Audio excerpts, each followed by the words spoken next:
بسم اللہ الرحمن الرحیم۔ السلام علیکم۔ حضرت نوح علیہ السلام کا نام شکر تھا، بعد میں نوح ہوا، اس واسطے کہ وہ اپنی قوم پر بہت نوحہ کیا کرتے تھے۔ اللہ تعالیٰ قرآن مجید میں ارشاد فرماتا ہے، اور بھیجا ہم نے نوح کو اس کی قوم کے پاس، پس رہے وہ اپنی قوم کے پاس 950 برس، اور اس مدت میں 40 مرد اور 40 عورتوں کے سوا کوئی ایمان نہ لایا۔ امر الہی سے حضرت نوح ہر روز پہاڑ کی چوٹی پر چڑھ کر اللہ تعالیٰ کی طرف پکار کر کہتے، لا الہ الا اللہ وانا رسول اللہ، اور ان کی آواز خدا کے حکم سے مشرق و مغرب تک پہنچ جاتی۔ اس وقت کے مرد لوگ اس کلمہ کی آواز سن کر انگلیاں اپنے کانوں میں ڈال لیتے، اور بعض ملون کپڑوں سے اپنے منہ کو چھپا لیتے، اور بعض کافر یہ آواز سن کر بھاگ جاتے۔ جبکہ وہ ان مردوں کو اللہ تعالیٰ کی طرف سے دعوت دیتے تو وہ کافر سب کے سب بے ادبی سے حضرت نوح پر ہاتھ چلاتے اور مارتے مارتے بے ہوش کر دیتے، اور جب وہ ہوش میں آتے تو پھر پکار کر بولتے، اے لوگو، تم کہو خدا وحدہ لا شریک ہے، اور نوح اس کا برحق رسول ہے۔ اور ایک روز کا ذکر ہے کہ حضرت نوح کے گلے میں کافر نے رسی ڈال کر کھینچا۔ اس صدمے اور تکلیف سے حضرت نوح علیہ السلام 3 روز شدید بے قرار رہے، لیکن پھر بھی دعوت الہی میں برابر لگے رہے اور کسی قسم کی کوئی کوتاہی نہیں کی، اور اللہ کے واسطے تکلیفیں اٹھا کر خلف اللہ کو دعوت دیا کرتے، جہاں تک کہ طوفان کی نوبت آن پہنچی۔ اللہ تعالیٰ نے ارشاد فرمایا، حضرت نوح نے اپنے رب سے کہا، اے رب میرے، بلاتا رہا میں اپنی قوم کو رات و دن، مگر میرے بلانے سے اور زیادہ بھاگتے ہی رہے، اور ہر روز مجھ پر سوائے ظلم و ستم کے کچھ نہیں کرتے۔ ایک دن کا ذکر ہے کہ حضرت نوح نے اپنی قوم کو خدا کی طرف دعوت دی تو کافروں نے آ کر حضرت نوح علیہ السلام کو ایسا مارا کہ تمام کپڑے لہو لہان ہو گئے۔ تب ان کی بیوی جو کہ کافرہ تھی کہنے لگی، اے قوم، حضرت نوح دیوانے ہوئے ہیں، تم اتنا مت مارو، جو وہ کہتا ہے اپنے دیوانے پن سے کہتا ہے، اور وہ کچھ نہیں جانتا۔ حضرت نوح نے اپنی بیوی سے جب یہ باتیں بے ادبی کی سنی، تب حضرت نوح نے آسمان کی طرف منہ کیا اور رو کر کہا۔ اللہ تعالیٰ نے قرآن مجید میں ارشاد فرمایا، پھر اس نے پکارا اپنے رب کو کہ گر گیا ہوں کافروں میں، اور تو میرا بدلہ ان سے لے فی الفور۔ جبریل علیہ السلام نے آ کر کہا، اے نوح، تو دعا کر، تیری دعا خدا کی بارگاہ میں قبول ہے۔ یہ قوم کفار تم پر ہرگز ایمان نہ لاوے گی، اور تم اس درخت کو لگاؤ۔ اور دوسرا قول یہ ہے کہ جبرائیل نے ایک شاخ درخت دہشت سے لا کر دی۔ حضرت نوح نے اس شاخ کو زمین پر لگایا۔ جب 40 برس گزرے، وہ درخت اس قدر بڑا ہوا کہ 600 گز لمبا اور 400 گز موٹا ہو گیا۔ وہ اس 40 برس کے اندر تمام بیویاں ان کافروں کی بانجھ تھیں، اور نسلیں منقطع اور باقی عذاب الہی سے معذوب ہو گئے۔ سبب اس کا یہ ہوا، وہ اپنے بیٹوں کو نوح کے پاس لے جا کر بولیں کہ اے لڑکو، تم اسے دشمن جانو اور اس کی بات نہ مانو، اس کو ہمیشہ ذلیل و خوار کرو کہ وہ دیوانہ ہے۔ حضرت نوح نے جب یہ وصیتیں ان سے سنی، تب ان لوگوں سے نا امید ہو کر درگاہ الہی میں آہوزاری کی، اور کہا نوح نے اپنے رب سے، اے میرے رب، اب نہ چھوڑ زمین پر منکروں کا ایک گھر بھی بسنے والا، کہ نسل کافروں کی باقی نہ رہے زمین پر۔ اب جبرائیل علیہ السلام تشریف لائے اور فرمایا کہ نوح، اس درخت سے تو ایک کشتی بنا۔ حضرت نوح نے کہا کہ کس طرح بناؤں؟ جبرائیل نے کہا تو اس درخت کو کاٹ اور چیر کا تختے بنا، میں تجھے بتاؤں گا۔ نوح نے اس درخت کو کاٹا اور چیر کر تختے بنائے۔ اللہ تعالیٰ نے قرآن مجید میں فرمایا، ہمارے روبرو ایک کشتی بناؤ اور ظالموں کے بارے میں مجھ سے کچھ نہ بول، یہ تو بے شک غرق ہوں گے۔ تو اس درخت کے تختوں سے کشتی بنا اور شاخوں سے اس کی میخیں لگا۔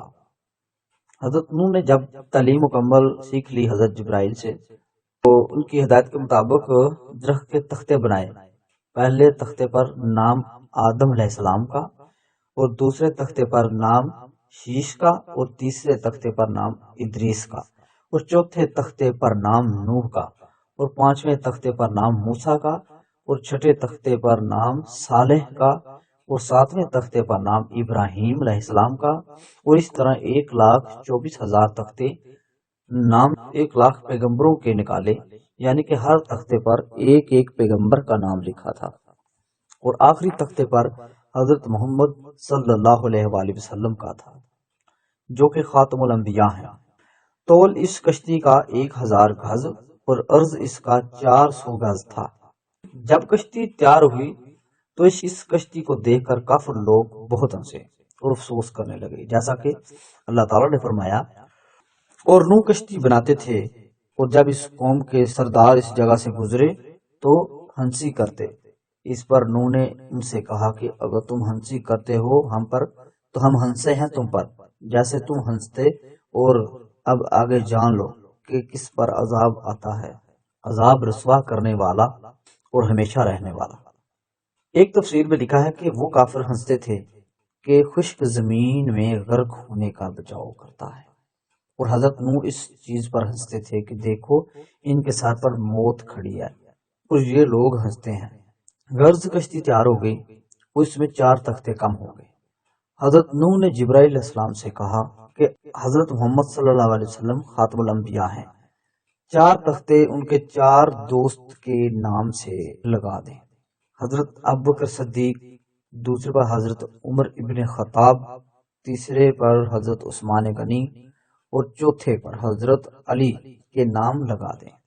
پھر کشتی تمہاری اللہ کے فضل و کرم سے محفوظ رہے گی اور نجات پائے گی، اور جس مومن کے دل میں حضرت محمد صلی اللہ علیہ وسلم کی محبت اور ان کے 4 یار کی محبت ہوگی وہ آتش دوزخ سے نجات پائے گا۔ اور فرمایا نوح دریائے نیل میں ایک درخت ہے، کسی کو بھیج کر وہاں سے منگوا کر اس کے 4 تختے بنام 4 یاروں کے نکال کر اس میں لگا دو۔ تب انہوں نے اپنے بیٹوں کو کہا، انہوں نے نہ مانا اور بولے کہ اوج بن انک کو بھیج دو، وہ ہم سے زیادہ قوت رکھتا ہے اور اس کی راہ بھی خوب جانتا ہے۔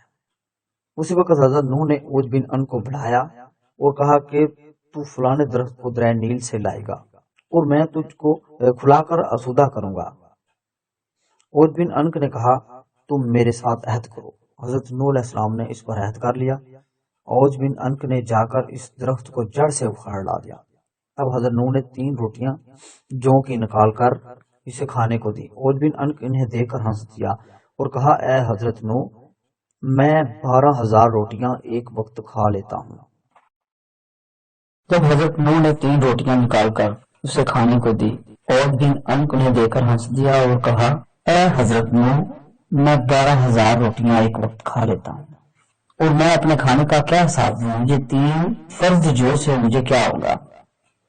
اور ایک خبر میں بتایا گیا کہ اوج بن انک عمر بھر عقل و شرب سے کبھی سیر نہ ہو سکا۔ حضرت نوح نے کہا کہ اگر تو شکم سیدھی چاہتا ہے تو بسم اللہ پڑھ کر کھا۔ تب اس نے بسم اللہ پڑھی اور کھانا شروع کیا۔ چاچا اس سے دوسری روٹی کھانی شروع کی تھی اور لقمے ابھی بنا رہا تھا کہ کو حاجت نہیں رہی، اس میں اس کو شکم سیدھی ہو گئی۔ اس کے بعد حضرت نوح نے اس درخت سے 4 تختے نکالے۔ اول تختے پر حضرت ابوبکر صدیق، دوسرے تختے پر حضرت عمر بن ابن خطاب، تیسرے تختے پر حضرت عثمان غنی، اور چوتھے تختے پر حضرت علی المرتضی شیر خدا کے نام سے لگائے، اور ان 4 تختوں کے لگانے سے کشتی تیار ہو گئی۔ اور اس کے بعد جبرائیل نے فرمایا اے نوح علیہ السلام، بیت المعمور کی زیارت کر اور اللہ تعالیٰ اس کو اٹھائے گا۔ جب وہ زیارت کر کے آئے تو اس کو فرشتوں نے آسمان پر اٹھا لیا۔ اس کے بعد ترتیب اور نظام کشتی کا کرنے لگے۔ اس میں 7 طبقے تھے۔ پہلے طبقے میں تابوت آدم، دوسرے میں حضرت نوح علیہ السلام مومنوں کے ساتھ، اور تیسرے میں پرندے، چوتھے طبقے میں درندے، اور 5ویں میں چرندے، اور چھٹے طبقے میں ہر جنس کی چیزیں، اور 7ویں طبقے میں میوے سب رکھے تھے۔ بس حضرت جبرائیل نے فرمایا نوح، علامات طوفان کی یہ ہے کہ تمہارے گھر کے تنور سے گرم پانی ابلے گا۔ کچھ دیر کے بعد کچھ روز اس کی بیوی یعنی کہ حضرت نوح علیہ السلام کی بیوی روٹی پکا رہی تھی تو نور سے گرم پانی ابل پڑا. جلدی سے ان کی بیوی نے ان کو خبر دی. جیسے کہ قرآن مجید میں ذکر ہے، یہاں تک کہ پہنچا حکم ہمارا اور جوش مارا تنور نے، کہا ہم نے چڑھا لو اس میں ہر قسم کا جوڑا اور اپنے گھر کے لوگوں کو، مگر جس پر کے پہلے پڑ چکی بات، اور جو ایمان لایا اور نہیں ایمان لائے مگر تھوڑے سے. حضرت جبرائیل نے فرمایا اے نو ایک ایک جوڑا ہر جانور کا کشتی میں رکھ لو. حضرت نوح نے کہا کہ کوئی جانور مشرق میں تو کوئی مغرب میں ہے، کیوں کر ان سب کو اکٹھا کروں گا. بس خدا کے حکم سے جس کی نسل رحمی مقدر تھی اس جانور کو کشتی میں رکھ لیا، اور گھر والوں میں سے جس پر بات پڑ چکی تھی یعنی بیٹا اور اس کی ماں زوپی، اور صرف 3 بیٹے بچے جن کی اولاد ساری خلقت ہے. اور تنور بھی حضرت نوح کے گھر میں تھا جو حقیقت میں طوفان کا نشان بنا رہا تھا. جب اس دور سے گرم پانی ابلے تب کشتی میں سوار ہو جانا. کشتی میں 3 طبقے تھے. اول طبقے میں پرندے، دوسرے میں نوح با اپنی تمام مومنین، اور تیسرے میں 4 پائے. اور فرزندان کے نام ان کے یہ ہیں سام، حام، یافس. سب کے سب کشتی میں سوار ہوئے تھے. اور ایک بیٹا ان کا کنان مائی غرور کے جدا ہو کر پہاڑ پر چڑھ گیا اور کہا میں ہرگز تیری کشتی میں سوار نہ ہوں گا. حضرت نوح نے اس کو پکارا کہ اے کنان تو کشتی کے ہلاک ہو جائے گا، ہمارے ساتھ کشتی میں بیٹھ جا. وہ ہو رہا تھا کنارے، اے بیٹے سوار ہو. اور اس نے جواب دیا. کنان نے کہا میں کسی پہاڑ پر چڑھ جاؤں گا اور وہ پہاڑ مجھے سیلاب سے بچا لے گا. حضرت نوح نے کہا کوئی بچانے والا نہیں آج کے دن اللہ تعالیٰ کے حکم سے سوا مگر جس پر وہ رحم کرے. اور فرمایا بیٹے آج کوئی باقی نہ رہے گا، عذاب الہی سے سب غرق ہو جائیں گے مگر وہ شخص کے خدا ان پر رحم کرے اور وہ مومن ہو. پھر ہم نے کھول دیے دہانے پانی کے رہلے سے اور بہا دی زمین سے چشمے. پھر مل گیا پانی ایک کام پر جو ٹھہرا، آسمان سے گرم پانی برسا اور زمین سے سرد ابلا، یہاں تک کہ پہاڑوں کے اوپر 40 گز پانی بلند ہوا تھا. اور جس پہاڑ پر حضرت نوح کا بیٹا تھا اس پر بھی پانی جا پہنچا. یہ کیفیت دیکھ کر حضرت نوح پکارا نوح نے اپنے رب کو، بولے اے رب میرا بیٹا ہے، میرے گھر والوں سے تیرا وعدہ سچ ہے، وہ تو سب سے بڑا حاکم ہے. یعنی ایک عورت تو ہلاک ہو چکی، اب تو چاہے تو بیٹے کو ہلاک کر دے یا اس کو نجات دے. اللہ تعالیٰ نے فرمایا اے نوح وہ تیرے گھر والوں میں سے نہیں اور اس کے کام بالکل ناکارہ ہے اور ایمان بھی اس کا تمہارے ایمان سے موافق نہیں. بس کچھ دیر میں موج پانی کی آئی اور اس نے کنعان کو پانی میں غرق کر دیا. حضرت جبرائیل نے فرمایا نوح تم کشتی پر سوار ہو جاؤ اور اپنی زبان سے اس کو پڑھو. اور بولا سوار ہو اس پر اللہ کے نام سے، اس کا چلنا اور ٹھہرنا. تحقیق میرا رب ہے بخشنے والا مہربان. اور وہ بہتی رہی پانی کی لہروں میں مسل پہاڑ کے. یہ حضرت نوح نے الہام الہی سے ہاتھی کی پیشانی پر ہاتھ رکھ کر پھیرا. قدرت الہی سے 2 خوک اس کی ناک سے پیدا ہوئے. انہوں نے سب غلاظت کشتی کی صاف کی اور ابلیس نے خنزیر کی پیشانی پر ہاتھ پھیرا تو اس کی ناک سے 2 چوہے پیدا ہوئے. حضرت نوح نے کہا کہ اے شیطان نالین تجھے اس کشتی پر کون لایا؟ شیطان ملعون بولا اس وقت تو نے خنزیر کو ملعون کہا اور میں جانتا تھا کہ تم مجھے ملعون کہو گے، لہذا میں خنزیر کے ذریعے سے کشتی میں آیا ہوں. چنانچہ چوہے جب کشتی میں سوراخ کرنے لگے تب خدا کی بارگاہ میں فریاد کی. حضرت جبرائیل نے آ کر حضرت نوح سے کہا کہ تو شیر کی پیشانی پر ہاتھ پھیر. تب حضرت نوح نے شیر کی پیشانی پر ہاتھ پھیرا تو 2 بلیاں اس کی ناک سے پیدا ہوئیں اور ان بلیوں نے سب چوہے کھا لیے. اور اسی دن سے بلی دشمن ہوگی چوہے کی. حضرت نوح ماہ رجب کی دوسری تاریخ سے عشرہ محرم الحرام تک تقریباً 6 ماہ 8 دن کشتی پر رہے. جناب باری تعالیٰ سے ندا آئی، اللہ تعالیٰ کی طرف سے حکم ہوا اے زمین نگل جا پانی اپنا اور اے سمان تھم جا. اور سکھا دیا پانی اور ہو چکا کام اور کشتی ٹھہری اور جودھی پہاڑ پر. اور حکم ہوا کہ دور رہو قوم سے جو بے انصار ہے. 40 دن برابر پانی آسمان سے برستا رہا اور اسی طرح 40 روز تک زمین پانی کو ابلتی رہی. 6 مہینے کے بعد پہاڑوں کے سر کھلے اور کشتی ٹھہری ہوئی تھی اور جودھی پہاڑ پر. اور یہ پہاڑ ملک شام میں ہے. پھر جب بارش موقوف ہوئی اور زمین خشک ہو گئی، اور اتنی خشک ہو گئی کہ ایک قطرہ بھی پانی کا زمین پر نہ رہا۔ اور جب پانی خشک ہو رہا تھا کہ کشتی نو اس دن زمین حجاز میں تقریباً 17 مرتبہ بیت اللہ کا طواف کر کے ملک شام کی طرف چلی گئی۔